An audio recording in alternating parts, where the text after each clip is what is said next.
Welcome, Chloe, to your Rock Your Body Spotlight and to Fearless Rebel Radio. Hi, thanks for having me, Summer. Yes, I am so excited to have you here today. Can you just tell everybody a little bit about who you are, where you live? So I'm Chloe, and I live in Liverpool in the UK. I'm not from Liverpool, I'm from further down south. And yeah, that's me. 34, nearly married, no children, no pets. Like not. Likes leopard. Loves leopard print. 80s. Perfect. So good. Why don't you tell everybody a little bit about what your relationship with your body was before we met, before we started working together? So I have spent probably since the age of 10, 12, trying to change the way that my body looks, so I could feel accepted in the world. So fast forwarding all the way through to being 33 and coming across your work, I pretty much tried most things outside of surgery to change the way that my body looked and to try and control my binge eating and chronic dieting. So yeah, I'm just trying to think how the best way to talk about that was stress. I started my first official diet when I was serious diet when I was 17, but I've been restricting and binge eating for years before that. When I was 12 or 11, my first school photograph, I was seated in the front row and I had a skirt on and school socks, and I noticed that my legs were kind of twice the size of the girls next to me, and that made me feel really uncomfortable about my body. And how I coped with that. I don't know where I learned how to cope this way with it, but how I learned to cope with that was by doing lots of exercise and restricting the things that I ate. So from a really early age, I started to restrict and binge. And because I couldn't overcome that, I thought there was something wrong with me. And I carried that all the way through to when we started working together. First with the 21-day body imagery mix, and then doing Rock the Body really. And I'd reached the point I'd done 3 rounds of a very popular and famous elimination program, and that had just really fueled my binge eating and restrictive eating, or praxic sort of thoughts and behaviours really. And so I kind of staggered into your Facebook community, quite broken and kind of hopeless and just ready to give up really. So I felt I'd tried everything. I'd been to an eating disorder clinic, and I'd been in 12-step recovery, sort of Overeaters Anonymous and other groups for many years as well, and none of them had really solved my problem.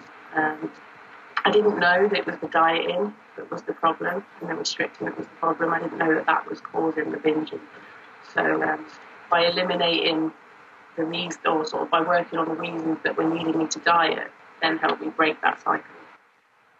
Yeah. And so what was life like for you then? Quite small. I tried to break out, and I tried not to let the whole eating issue affect my life, but it did. It was just small, and it's all I thought about. It's all that I did. So I was constantly, whenever I woke up in the morning, the first thing I would think about was, what am I going to eat today? So how am I going to eat today? I would weigh myself, unless I was on some kind of crazy regime where I wasn't allowed to weigh myself. I would weigh myself every morning, and that would then dictate my mood for the day. And how I would feel about myself and how I would conduct myself through that day would be based on that number on that scale. And so if I gained weight from the night before, then I would be beating myself up and giving myself a hard time. It's quite likely that I would be exercising more and eating less that day, or trying to, setting out with the intention to do that. Or if I had lost a little bit of weight, then I would be absolutely late and just feel wonderful about myself all day. So I was kind of driven by that number on the scale. But in terms of kind of the dieting and the rituals, I went through a period of about 5 to 6 years where I would weigh everything that I ate. When I would go on holiday, I would pack food in my suitcase. I would weigh my food in restaurants, and I would turn down events. I would turn down family events. I would go on dates with my boyfriend to certain restaurants because I couldn't get the food that I needed. Mm-hmm. And so my life was just really dictated by what I looked like and what I was eating. And I was crippled with this overwhelming feeling that I was a failure because I couldn't control my food or my weight, and I certainly couldn't stop binging, couldn't control my food or my weight. And so I spent a couple of years with really bad depression where I'd go to work and all I would do in between like laying in bed and watch documentaries on the laptop. That's literally what I did. And yeah, my world was so small. So small. Couldn't have certain foods in the house. My partner couldn't have foods in the house. No ice cream, no bread, no peanut butter, like normal foods. Couldn't have normal foods in the house. We had meat and vegetables and sometimes dairy. And that's kind of how I lived, really. But that was not, it had become normal for me to live like this. So even though people outside would say, this is a crazy, how you're living is not healthy, it had become normal to me. Like it had become, the disorder had become so normal that I couldn't understand why anybody would live differently. I thought I was chasing health and recovery and equilibrium, and actually all I was doing was going further and further down the rabbit hole. Wow, yeah, I can so relate to your story. How did you feel about your body? Like when you looked at yourself in the mirror, like what did you think? I hated my body, completely hated my body. I wouldn't wear shorts in the summer, even at my smallest. I wouldn't wear shorts in the summer. I wouldn't wear bare legs. I rarely would wear bare legs. It was one time on holiday that I did. I absolutely, I would check myself in every reflective surface walking down the street. I would compare myself to other people. I'm naturally quite muscular anyway, so my thighs are generally quite muscular, even when I was at my very smallest. But I just hated them. I was so self-conscious, and it would stop me from going places or doing things. It would take me ages to get dressed in the morning. I just felt very uncomfortable in my own skin, really uncomfortable in my own skin. Yeah.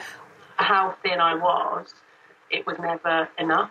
And right. The more thinner I got, the more uncomfortable in my skin that I got. It was never enough. I was never, because I always had this belief that if I could just be a certain size, then everything would be okay. And I honestly believe that. If I was a certain size, I would get the job, I would get the man, I would feel confident in my own skin. I would go out there and live my life. But actually, I got to what I thought that size should be, and was just more fucked up than ever in my head, completely fucked up in my head. It was worse. It was worse because when I got there, not only had I been disordered to get there, I didn't get all of those things that I thought, so that illusion was then shattered. So I was left just with no hope or dream of what was going to fix this internal condition. Wow. Yeah, totally. What did you want to feel? I wanted to feel accepted. I wanted to feel good enough. I wanted to feel confident. I wanted to feel okay in my skin. Not even good in my skin. By this point, I just wanted to be okay. Do you know what I mean? I'd let go of any hope of feeling good. I just wanted to be happy. That's Yeah. What did you want to be able to do? Live my life without being chained to the scale and food. Yeah. Just live a normal life. Go on day and just not worry about what the food is. The food will be what the food will be. I'm a massive foodie anyway. I love food, so I'm not sure that's not in my nature to ever be completely disinterested in what the food is, but not worried about it or anxious or trying to plan or getting my friend to write a letter in Spanish explaining that I'm allergic to this, that, and the other one, so I can't have any, that kind of thing. I just wanted it to not be crazy. I just wanted it to be normal. Right. Yeah, to just enjoy it, but not make such a big deal out of it. Yeah, cool. I'm just not being so dramatic about everything. It's just drama all the time. I'm not drinking at the moment. It's just bullshit. My life was tiny because I said no to life because I was ruled by food and weight. Yeah. So what was the catalyst for you to make this change? Because obviously, the work that we're doing here is radical. It's very different. What prompted you to say, I've had enough of this, I need to do something different? Well, I've always been quite good at looking for a solution. So I, at the age of 21, 22, was in recovery and was looking for a solution to this problem. So as much as I was caught up in the disordered behaviour, I knew that I wanted it to be different. I was looking for ways for it to be different. And I'd actually come out of Overeaters Anonymous, one of their more strict chapters. I'd come out of that group, and I'd started listening to a podcast called Quit Binge Eating by Alan Standish. Standish, that's it. And I heard you being interviewed by him, and I was just, there was just something about that podcast that spoke to me and said, maybe it's the dark, maybe there's something in this, you need to explore this. Cool. There is a bit of a rebel in me, and I am a bit kind of like, yeah, fuck the world kind of thing sometimes. So there's something about that kind of radical, and I thought, you know what, aside from surgery, I've tried everything else. So if I go and explore this and it doesn't work, I can just go back to what I've been doing, or go searching. So it was hearing that kind of rebel voice that spoke to me, and I thought, you know what, I need to explore this a little bit. I love it. Yeah. And then there was no turning back for you. Well, there wasn't, because I got to the point where I was so desperate that I was just like, you know what, if she tells me to like stand naked in a bucket of crap, I'm going to do it, you know. So you didn't do that, just for the record. I didn't do that. That's not part of the program. And now I'm a bit further on, I wouldn't have done that. The point was, I was desperate at that point. I tried everything else, and there was a woman who was saying to me, you'd smashed your scale and I could live a different way, and I was kind of so chained to that. So when there was the suggestion of kind of getting rid of the scale and weighing myself, that in itself felt like freedom. That just not having that felt like freedom. So I just kind of, I was just ready to try something different. I think I've had enough. Yeah. A long, weary journey to get to this place, and lots of things hadn't worked, lots of internal work that I felt hadn't worked. So I was ready. Yeah.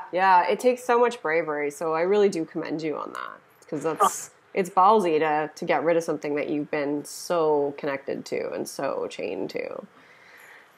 But as soon as it was gone, the freedom, like I can still feel how it felt now when I smashed my scale in the garden, glass scale, smashed it, and the freedom then when I got up the next day, or the panic first of all when I got up and went away next, and then freedom because I didn't have that to dictate my day. I was just like, well, it doesn't matter. I don't know what it is, so I'm just going to have to get on my day anyway. And it was just the freedom of that. I was like, God, why have I let this dictate my whole life? I know. But I couldn't not get on it when it was in the house. I had to get rid of it. I couldn't not get on it because the pull to get on it and know that number was too great. But yeah, I just can't get over sort of the paradox of kind of how freeing it is not to be changed. I don't know. Just not get over it. Yeah. What were some of the, if you think back to, when we started together, which was probably like 9 months ago, I think, around then, what were some of the, the stepping stones that really helped you, created some really big shifts for you along the way? Getting rid of my scale was one, and then purging my wardrobe was the next one. I don't know if I'm giving away too much here. You kind of said me. No, those ones are pretty much in my freebies, I think. those two to start off with were just huge, because I've been carrying clothes around for years that were never going to fit me again. They were the size of a child. They were never going to fit me again. And opening I always had this panic that I would go into hospital and Tom would have to get me some clothes, and he wouldn't know what fit, because everything in the wardrobe was like from tiny to about 10 sizes of clothes in the wardrobe. So I was kind of worried he'd turn up one day at the hospital with a pair of jeans that would go past my ankles or something. I have to come home in a hospital gown. Genuine fear. Yeah. Getting rid of all those clothes was so freeing, and now opening the wardrobe, knowing that everything fits, I haven't got that anxiety when I go to the wardrobe in the morning, because I know I'm going to pull on something that fits me and that I feel good in, rather than opening the wardrobe and having all these different sizes of clothes like taunt me. And I regularly now do that. I regularly open the wardrobe and go, no, I don't like this anymore, I'm getting rid of it, because I don't want to wear any clothes that make me feel shit about myself, or have any clothes in my life that make me feel shit about myself. So those two things made a massive difference to start off with, a huge shift. And then the biggest thing for me was then working with the self-care module, because I've never learned how to look after myself. And so carving out that time for me and what that looked like, and having a structure for it really helped to give me permission to start taking care of myself. Because that's one of the things, although I talk about the scale and then obviously the clothes being two really big things, what that did was clear away the stuff that's actually a distraction, because it's not about the weight and it's not about the food and it's not about what I look like. Yeah. Actually, that's all a distraction. So once I clear that shit away, I can then start working on what's really going on and what's really on the surface. And it's like I'm an onion, so you peel off that first layer and it exposes all the shit you need to work on. And that's what Rock Your Body helped me to do, is to peel back that layer and then start working on the shit. Because if I'd have started peeling back that layer, which I did in the 21-day body image remix, some of the freebie stuff, that helped to pull back that layer. But without then having the support of the Rock Your Body program, I'd have never been able to clear back that shit. So all I'd have done is pull that layer straight back over, because I'd have needed that distraction or that. It's almost like an addiction. I've resonated quite strongly with dieting being an addiction. Yes. Without dealing with the stuff underneath, the self-esteem issues, the fear of failure, the relationships, learning how to take care of myself, without starting to work on that stuff, I'd have just needed to go back to dieting and weighing myself, because I'd have needed that distraction.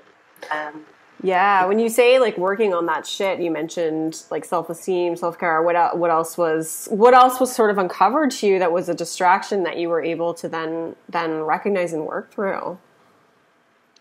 Outside of the self-esteem and the self-care, yeah.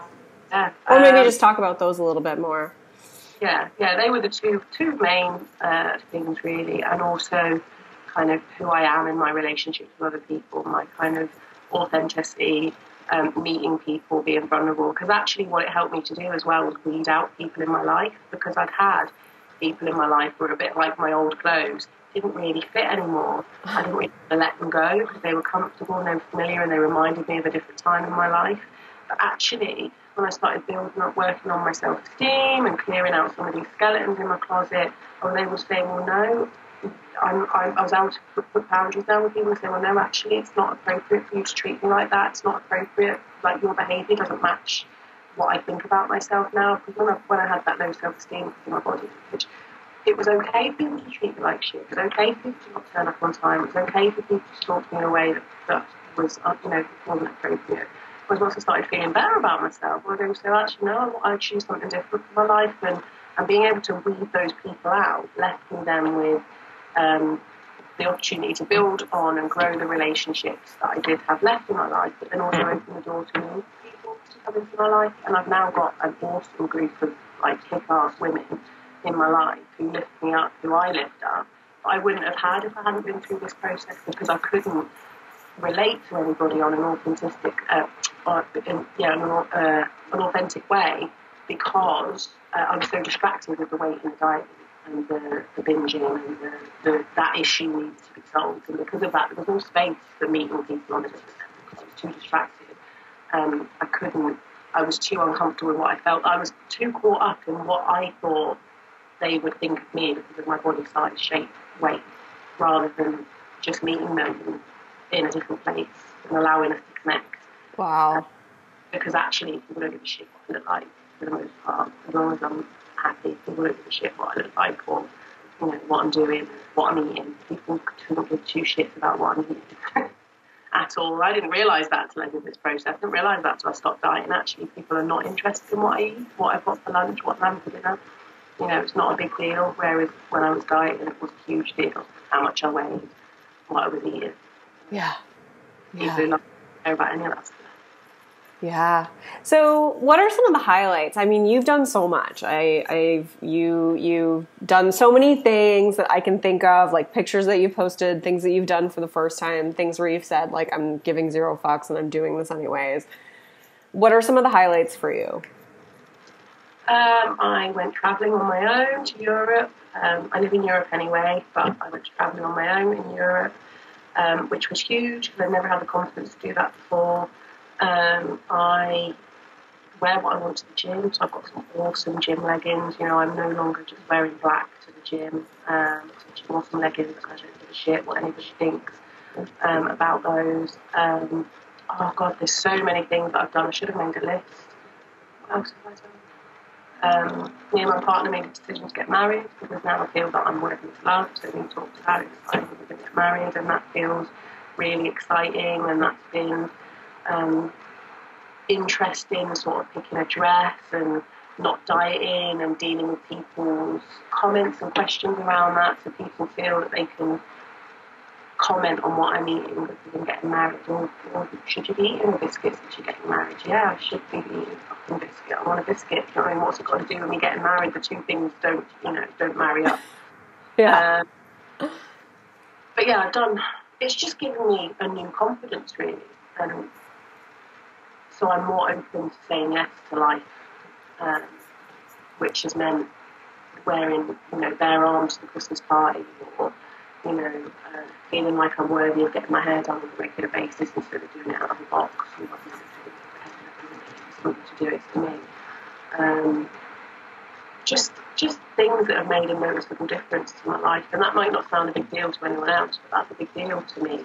Going to the hairdresser and to have my hair done, getting a massage, getting my body out for somebody to rub. And not shaving my legs and not giving a shit about that either. Because I thought I had to go looking perfect for someone to rub my body. Well, they're not interested in what I look like, really. So it's just made a noticeable difference to the whole of my life. Every aspect of my life has been improved as a result of doing the work, quitting dieting, getting rid of the scale and the clothes, and then doing something. Yeah, you mentioned before that in your past life you hated your body. Your world was so small. What's different for you now? I'll be honest. I don't love my body. I don't. I'm not in that place where I'm like, I love every part of my body. I don't. I've got an appreciation for what it can do, and I'm more neutral around it. I don't look at myself in the mirror and hate any part of my body now. That's amazing. Just for the record, that's exactly where I want people to be. Like, to just say, like, I don't hate it. I'm neutral about it, and I appreciate it. Like, to me, that is what loving your body is. But it's so difficult in this movement as well, because I think, and I certainly can only speak for myself, I thought I had to be in that place where I was loving my body and every part of my body, and like, oh yeah, look at my thighs, aren't they amazing? Look at my belly, isn't it amazing? I thought that's where I had to be, and so being in a place of neutrality was kind of, I thought there was still more work to be done. Actually, it's being in this place is just complete freedom, really. I can't remember what the original question. Yeah, well, it was what you were talking about before. Your world was so small, and so what's your world like now? I'm just more open to saying yes to things. So, as an example, I don't stay in all weekend watching documentaries anymore. Me and my partner go on hikes, or I'll go out with girlfriends, or we'll just go out and experience the world without them. Like, just to be able to go and sit in a restaurant and have a meal and a glass of wine and enjoy that without worrying how many calories are in it, or how much I'm going to have to exercise, or whether there's any refined sugars in it, or asking the server a million questions, or not sitting at the table thinking that girl next to me's got smaller thighs, therefore she must be better than me and more successful than me, and I wonder what she does for a job, and blah. Just that constant distraction of comparing and judging and analysing, and that was exhausting. It's freed up. It's freed up my head. It's freed up. Yeah, I'm kind of just a bit more quiet in my head, to be honest, which is nice as well. Like there's a lot more like time and space. I didn't realise how much time and space all that stuff took up. Yes. So it's then about like discovering who I am, what I like to do, like who's Chloe, what does she like to do, what opinions does she have about politics and different aspects of life. Discovering all of that stuff, because now there's time and space to do it, because I'm not distracted. But that doesn't necessarily mean that it's always been an easy journey as well. This work is quite tough, but the rewards and the payout have been worth every bit of fear and growth and pain and tears and all of that stuff that comes with it, all of coming through that, coming out the other side. So how does it feel to get that baggage off your shoulders? Lighter, so much lighter, so much I just feel free now, really. I just feel, yeah, just like I've been set free. And I didn't know at the beginning that this is what I could have. I just wanted to stop killing myself and stop, I just wanted to stop being crazy. Not crazy, but stop that kind of whirring thoughts, anxiety, body pain stuff. So I feel free. I feel much lighter, which is amazing. I didn't think I could have it, so I just feel like, I almost sometimes feel like I don't believe that I've got it, if that makes sense. Mm-hmm. But yeah, and I suppose I'm also left now feeling quite angry at the diet industry and how deceived we've all been by this. It's sort of quite fired up and want to share with other people that can be different. Yeah. Yeah, that's amazing. Yeah, you've come so far. I know there's so much to celebrate. You've always been such an inspiration to the other women because you're so open. You're open about the ups and the downs. You know, I would never want to say that this is just like a perfect process, and you know, you're real and you're honest about it. And I think it's great. I'm just honored that you've come into my life, that you are a part of this. And that you're able to inspire other women and show them that there is another way now. Oh, thank you. Yeah, I've worked quite hard, and I feel good about where I am now. It's amazing. So, any final piece of advice for anyone listening to this? Just do it. Just to throw yourself in and do it. And if you haven't got the money, find the money, and to just rock up and show up and do the work, because it was one of the best investments I've made in myself. And that was part of the self-care as well. It's about investing in myself, investing in my future. And I thought I could do it with just the freebies. I thought, I can do this. But actually, I needed that support. I needed more support. I don't know anyone else's history. I know everyone's unique, but I was a chronic dieter. I was chronic in my the hate of my body, and I just needed to overcome it really. So I would just say that if anybody is unsure, to throw themselves in and give it a go, and it's worth every investment, every penny I've invested. You're a perfect example of what's possible. And I'm so excited to see where you are like a year from now, a couple of months from now. Just you continue to just be such a force and such an inspiration. So thank you so much for sharing this today. Oh, thanks for having me, Summer. Hugs from across the sea.